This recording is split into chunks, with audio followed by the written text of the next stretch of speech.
దేవునికి స్తోత్రములు. మీ అందరికీ నా వందనములు. ఈరోజు దేవుని వాగ్దానము, మీ అవమానమునకు ప్రతిగా రెట్టింపు ఘనత నొందును. యెషయా గ్రంథము 61:7.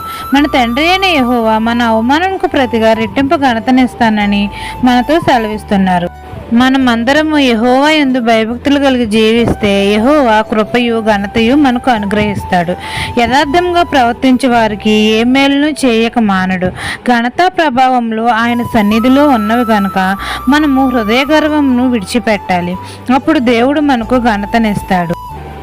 దేవుని యందు భయభక్తులు కలిగి క్రమంగాను మర్యాదగాను మనం నడుచుకోవాలి. అప్పుడు దేవుడు రెట్టింపు ఘనతనిస్తాడు. దేవుని గద్దింపును లక్ష్య పెట్టువాడు ఘనత నొందుతాడు. నీతి వలన నిత్యము మన కొమ్ము ఘనత నొంది హెచ్చించబడుతుంది. మనం సుబుద్ధి కలిగి జీవిస్తే దేవుడు మనకు అవమానమునకు ప్రతిగా రెట్టింపు ఘనతనిస్తాడు. నిందకు ప్రతిగా సంతోషమును నిత్యానందమును మనకు కలుగజేస్తాడు. ఈ దిన వాగ్దానం మీ నా జీవితంలో నెరవేరాలని కోరుకుంటూ దేవుని సువార్త పరిచర్యలో మీ సహోదరి. ఆమెన్.